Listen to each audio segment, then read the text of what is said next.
26 जनवरी को जहां देश का हर व्यक्ति गणतंत्र दिवस मना रहा होगा, वहीं कुछ लोग इसका विरोध भी कर रहे होंगे।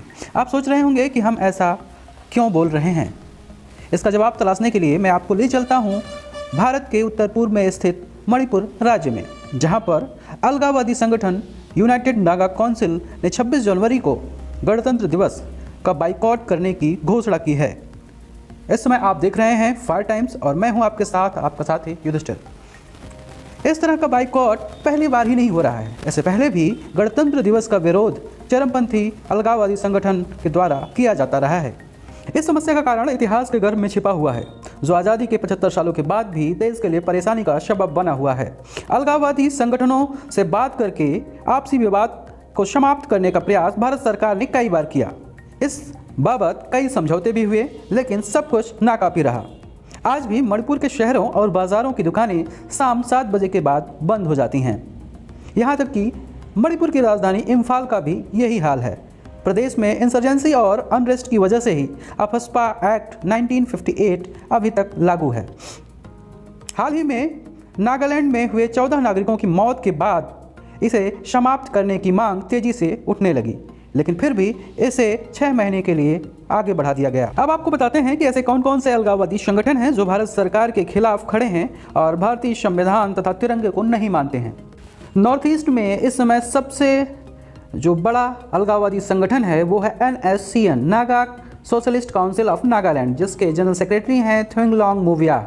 NSCN के कई पार्ट हैं, NSCN-IM, NSCN-K, NSCN-KK, NSCN-U, NSCN-R, जो 2015 में बना है। और इसका जो क्षेत्र है NSCN का, मणिपुर, नागालैंड, असम, अरुणाचल प्रदेश और म्यांमार के कुछ क्षेत्र भी इसमें शामिल हैं, जहां पर ये सभी संगठन एक्टिव हैं। अगर NSCN की बात करें तो ये 31 जनवरी 1980 को बना था। इसके पहले ये NNC का पार्ट था, जो कि 1940 और 50 के बीच में बना था, नागा नेशनल काउंसिल। और उससे पहले नागा हिल डिस्ट्रिक्ट था इसका नाम, जो 1945 में बना था। आपको ये सुनकर बहुत हैरानी होगी कि भारत सरकार की तरह ये संगठन भी 12% टैक्स वसूलते हैं, वो भी सरकारी कर्मचारी से। इसके अलावा जो दुकानें हैं, कमर्शियल प्रतिष्ठान हैं, इन सब से भी ये टैक्स वसूलते हैं।